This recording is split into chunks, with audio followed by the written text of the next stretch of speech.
His first strike was being black. His second strike was being mentally ill. And his third strike was not following orders. This is a life that matters. And I just want to say we demand as a community a federal prosecution. That we will be transparent. This will be investigated.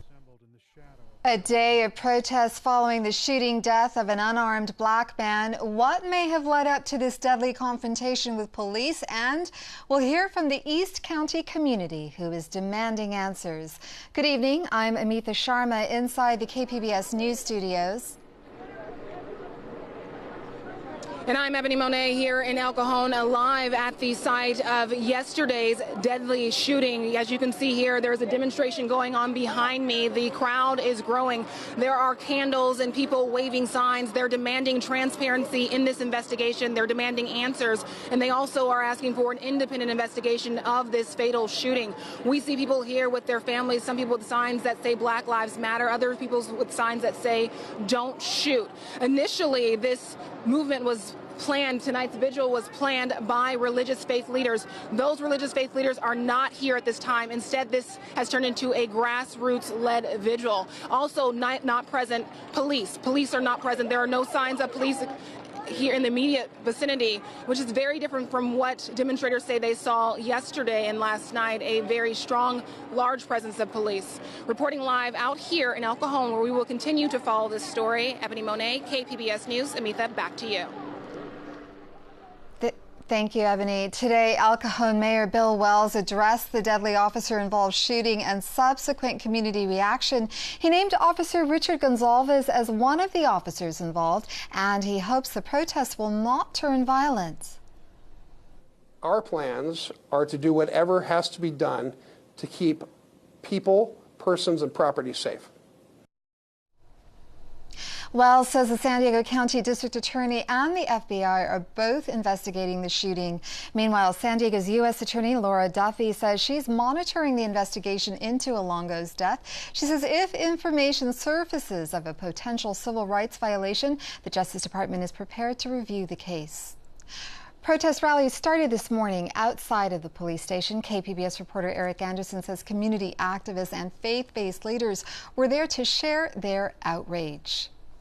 Black Lives Matter! Black Lives Matter! All lives matter! All lives matter! A vocal crowd assembled in the shadow of the El Cajon Police Department headquarters Wednesday morning. No justice! No peace! The religious leaders, community organizers, and concerned citizens came to express their outrage over the shooting death of an African man. Alfred Olango was shot by El Cajon police after he reportedly pulled an object from his pocket and pointed it at officers. Community organizer Armand King has no doubt about what happened. They murdered somebody last night. Somebody in here murdered somebody last night. Is that at home? Murder! Yeah. Come on. Somebody's at home right now with their family and somebody's dead right now. 4 lit candles sit on the curb where the man was killed the day before. Gone was the yellow police tape that separated officers and angry protesters on Tuesday night. The morning rally was emotional but peaceful. You know, this young man allegedly was a refugee. He came here seeking refuge. Refuge. And this is how we treat people seeking refuge. Eddie Price is a businessman in El Cajon. He's fighting to understand the emotions he's feeling. Price says he wept openly when he found out about the killing, which reflects too many other police shootings around the nation. But these feelings that I'm feeling right now are not new. You know, this is not a justice problem. This is past justice. This goes into the morality of humanity. You know, everybody ought to be conflicted about this. You know, imagine if this was you. Imagine if this happened to you every day of your life, and you can count like clockwork that somebody is going to get disrespected today just because of the color of their skin. And there's not a lot of community confidence in the district attorney. Estela Del Rios is a civil rights activist from El Cajon. She says Bonnie Dumanis has never ruled a police shooting unjustified. That's why Del Rios wants an outside party to look at what happened and to make a determination. This is a life that matters. And I just want to say we demand as a community a federal prosecution. We know there's a photo out there that tells just one story, one side of the story. The family needs answers. They need it now. That photo comes from cell phone footage captured by a witness. The leaders at the rally asked for police to be transparent and release the entire cell phone video the photo was pulled from. Rally organizers have several other questions for police.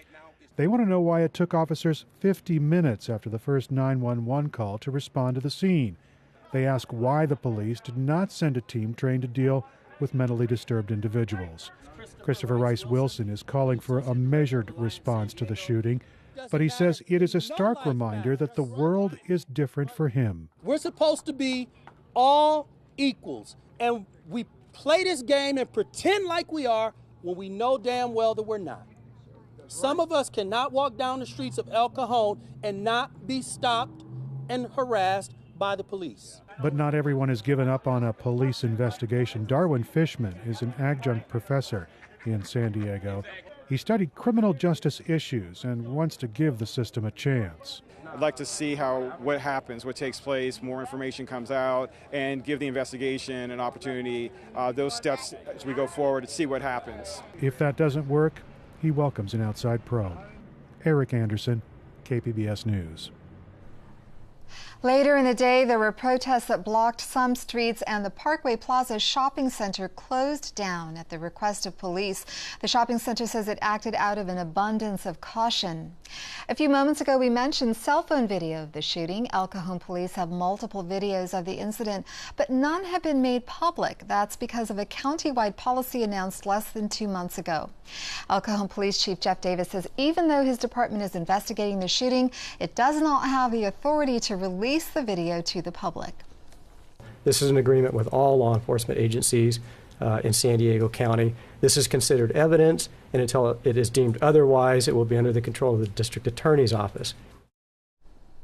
In the meantime, the attorney for Alfred Olango's family is criticizing the police department's decision to release a single still photo taken from a cell phone video.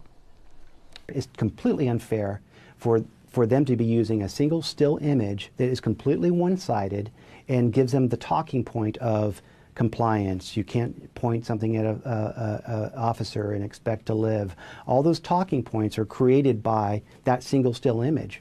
There's a number of different talking points and a number of different questions that we have that would be answered by that video. Gillian says the family also wants to know why police responded to calls of a man with mental illness by sending armed officers instead of a psychiatric emergency response team. Alfred Olango was an immigrant from Uganda who showed signs of mental illness. Researchers say mental illness in the local East African community is not uncommon and often goes untreated. KPBS Fronteras reporter Jean Guerrero has the story. I spoke with Jama Mohammed, who researches mental health in San Diego's community of East Africans. He says they often have a history of exposure to trauma. Even if they didn't experience war in their home countries directly, they feel the stress through loved ones who did. Mohammed says they rarely seek professional help because they don't trust U.S. psychiatric institutions. They don't believe mental illness can be treated with pharmaceuticals, but that they need spiritual healers. Alfred Olango, the Ugandan who was fatally shot in El Cajon yesterday, had just lost his friend Barakat to suicide. Barakat's funeral took place today. The researcher Mohammed, who also knew Barakat, says this, in conjunction with previous traumas, may have caused Olango to have a nervous breakdown. To deal with the loss of a loved one or somebody who's friends with you, to not have that trust with authority or police creates a lot of stress. He says immigrants from East Africa often distrust police because they feel discriminated against. He says police need to work more closely with the East African community to develop strategies to address mental illness in a culturally appropriate way. Jean Guerrero, KPBS News. Faith leaders have also been calling for peace after the shooting. Ebony Monet talked with one of them earlier today. We'll go back to her in El Cajon. Ebony. Amitha, here in El Cajon, the situation has gotten very tense. Initially, there was not a police presence, but if you see here behind me the flashing lights, police have arrived, El Cajon police have arrived in their riot gear. This all started with a man coming to the demonstration wearing a hat that read, "Make America Great Again." He began to taunt the crowd as he was trying to record it for social media. People started grabbing at his hat, and eventually it got physical until he was ran out of the parking lot, and then he ran to police for help. So it has gotten violent here. There was a very visible lack of police presence here, and that was by choice, by design. Authorities were not here for most of the day. This is at the site of the fatal shooting. This is where the vigil has been taking place starting at 6 o'clock today, and where their demonstrators have been gathering for much of the day. Very different than what we saw last night when there was a large police presence, and as a result, things have gotten ugly here and have turned unruly and violent. These people here they're surrounding the police now, and the police are in their riot gear. Earlier today, we spoke to someone who was talking about this case and says right now the people are angry. They want answers and they want transparency. They also want an independent investigation. Here's a bit of what he said about the need for the independent investigation. We know very well the relationship of the El Cajon PD with the community, and we know very well the relationship of the district attorney to police. And we don't trust that the investigation will be done to produce an outcome that is just and fair for Mr. Alfred Olango. And we think an outside investigation is warranted here. The DA has never recommended charges in a use of force episode by a police officer in San Diego County. So talk to me about the reaction. What's your reaction? You're someone who's very civically involved, but now a lot of people who maybe have never done anything like this, or they're coming out of their homes, they're getting involved, taking action. I'm glad to see people coming out of their homes getting involved. We sit back and we watch TV, we watch what happens across the country, and now it's landed on our doorstep, and now we have to be activated in order to get a just outcome.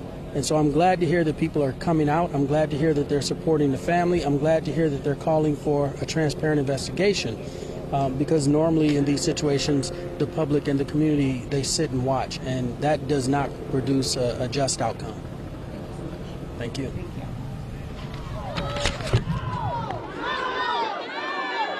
There is a fight that has broken out here with the lack of police presence and the lack of clergy out here tonight. What you're witnessing right now is the chaos that has ensued. It has turned violent here tonight. Police have arrived in their riot gear, and things have gotten very out of hand. People who came here for a peaceful demonstration have left.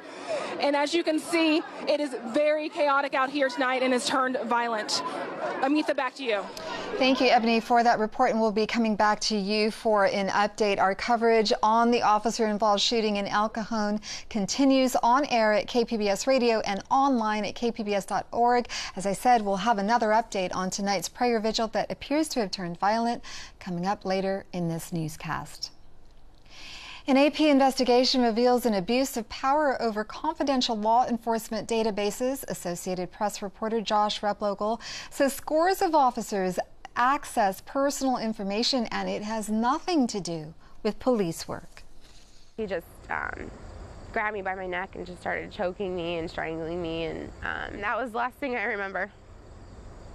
Alexis DeCaney can never forget the night she says her jealous ex-boyfriend, Eric Paul, crossed the line. All I kept thinking about when that happened was my son, my child. I thought, okay, this is it. I'm gonna die. I couldn't breathe.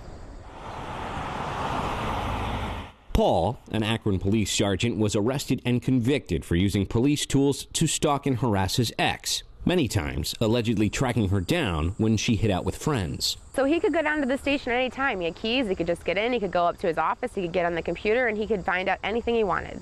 An AP investigation found Paul is one of hundreds of officers disciplined for misusing access. From 2013 to 2015, at least 325 law enforcement employees terminated or suspended. 250 officers received some sort of reprimand. Former NYPD Sergeant Ron Buell, seen here outside federal court, pleaded guilty to selling database information. A Phoenix officer traded information for sexual encounters. A Texas patrolman used databases to create fake traffic tickets. In Florida, an officer searched women associated with strip clubs. One case takes us to Wabasha County, Minnesota, where a former commissioner is suing the sheriff's office after her information was looked up by employees. They went after my husband and my daughter. As a commissioner, Deb Roshan opposed the sheriff's office program. She found numerous deputies and officers from neighboring departments searched for her and her family afterward. We're victims of people who had the power to do good or do bad, and they chose bad. It was just shock. Minnesota State Representative Steve Drzowski, too, the target of searches and subsequent harassment after he challenged certain state policies. What are we going to do in order to change this?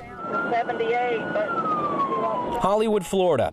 This footage of Trooper Donna Watts chasing a Miami cop for driving over 120 miles per hour went viral. Hands out the window! Watts arrested the cop, who was eventually fired, but that wasn't the end of it for Trooper Watts. People followed her for no apparent reason in various police cars, cranked phone calls, stalking. There were threats. Dozens of officers from numerous departments searched for her illegally, finding out where she lived. We trust law enforcement is doing the right thing, but you need a mechanism for accountability. That mechanism means more frequent audits of police database searches. These were mandated after the incident with Trooper Watts. But the AP found database misdeeds could stay buried in the system for years. He always said he was untouchable. Alexis DeCaney remains skeptical. When they use it with the intention of committing violent crimes against you, it just becomes so dangerous. It's like a wildfire. This victim of police intrusion worried the wildfire will get out of control. Joshua Plogel, The Associated Press, Akron, Ohio.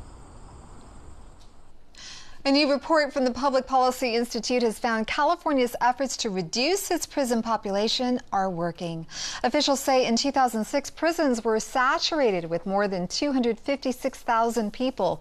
A 2009 federal court order demanding that number decrease sparked state policy intending to reduce the number of prisoners. Additionally, a 2014 voter-approved measure to turn certain felonies to misdemeanors also resulted in the release of many in prison. Despite a drop in numbers, officials say keeping a low population remains a challenge. Since February of this year, we've added about 1,600 inmates to the population. So if we continue at this pace, it's going to be challenging to stay below the mandated target. Officials also say state spending on the correction system is at an all-time high, with $10.6 billion per year. Shut down, the U.S. Congress and Senate have rejected a veto by President Obama to allow the families of 9/11 victims to sue Saudi Arabia for its role in backing the attackers. This marks the first time Congress has overridden a veto since President Obama took office. Proponents say the new law will make sure all players in terrorist attacks are held accountable. The Justice Against Sponsors of Terrorism Act will send a strong message to those who sponsor terrorist attacks on American soil, including foreign governments, will answer to those victims and pay for the death and destruction that they cause. President Obama and Pentagon officials warn that law could also trigger lawsuits from people in other countries opposed to U.S. policies and military actions. But proponents say the bill is narrowly tailored and applies only to acts of terrorism that occur on U.S. soil. The state of California is firing back at a law that limits LGBT protections against discrimination. Governor Jerry Brown signed a bill banning state-funded travel to North Carolina. North Carolina's law blocks municipalities from expanding protections against sexual discrimination in public accommodations to LGBT people. California's new law applies to the University of California and the California State University system. A homecoming for the crew of USNS Mercy. The ship is set to return to San Diego Friday following the 11th annual Pacific Partnership humanitarian mission. That mission was launched after the destructive tsunami on the coast of Indonesia in 2004. The Mercy left San Diego last May and made stops in Southeast Asia to provide health care and disaster response training. Temperatures will begin to drop in San Diego starting tomorrow. Weather will remain warmer in the inland region. Regina Miller has that in tonight's forecast. Well, as we take a look at what's going on across California, we have seen a couple of showers around southern Nevada and also even in Death Valley. It looks like maybe a couple of showers have made their way in there as well. As we go in for a close view, it looks like we've seen a few showers that went through just to the north of Ramona a little bit earlier on. And then we are seeing a couple of showers and thunderstorms to the west of Mecca there. So as we go into tonight in the metro areas, we are just going to have some patchy clouds, a temperature of 70 degrees. And then into Oceanside, we'll be at 61 degrees. Ramona, 56 degrees. Borrego Springs, you'll have some passing clouds with a temperature of 66 degrees there. Mount Laguna, it'll be kind of cool. Temperature of 46 degrees for the overnight hours, and it will be staying pretty seasonable across much of California. We are going to see just a cooler wind coming into the northern area there. Now, as we take a look at the coast, we'll have nice conditions with some sunshine for your Thursday, a temperature of 82 degrees, overnight low dropping to 60 degrees. Partly cloudy for Friday at 79, 77 on Saturday. Low clouds in the morning will give way to sunshine as we go through the afternoon. Same thing on Sunday. We have some of those low clouds in the morning, but then sunshine in the afternoon. We're down in the low 70s by the time we get to Monday and partly cloudy. Inland, you'll have a temperature of 89 degrees, mostly sunny and warm for your Thursday. Staying warm on Friday and partly cloudy. Low clouds will give way to some sunshine on Saturday, and our temperature gets to 84. We'll have those clouds giving way to some sunshine on Sunday as well. We'll be back in the 70s by Monday with a partly cloudy sky. Taking a look at the mountain outlook, we are going to see mostly sunny skies and 75 for Thursday. Friday checking in at 76 and mostly sunny.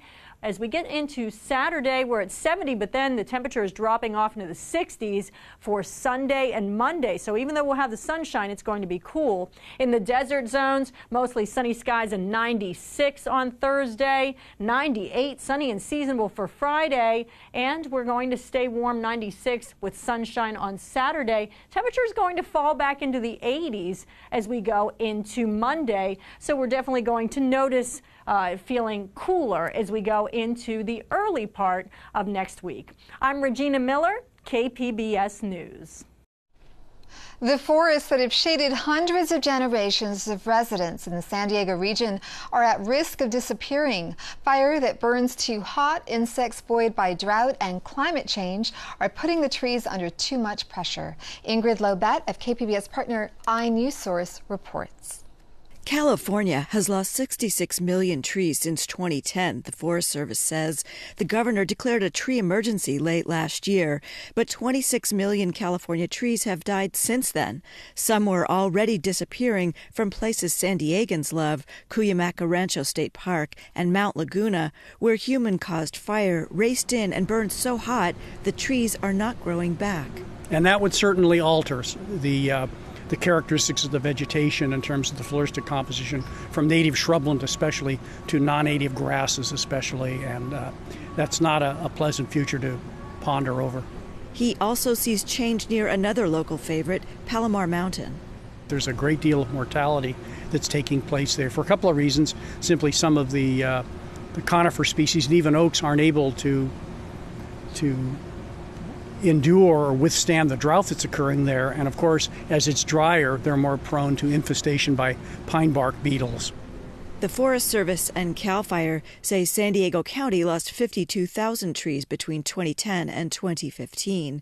Even with drought and beetles and temperature extremes, the biggest risk is still fire. A new map shows just how at risk for fire the forests in this area are. The risk to San Diego really stands out. The problem is forests have become too dense since the Forest Service began suppressing fire last century. That makes fires burn hotter. So the Forest Service is trying to undo the damage and thin out some of the dense trees. Nicole Molinari is carrying out experiments to see if removing some trees leaves a little bit more water for those that remain.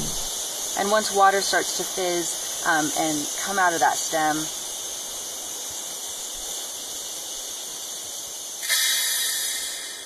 we record the value, and then we take the sample out and repeat. She says she wants the forest to still be here for the next generation. I'm Ingrid Lobet for KPBS partner iNewsSource. I'm Judy Woodruff. On the next News Hour, the challenges African-American women face in the world of entrepreneurs. That's Wednesday on the PBS News Hour.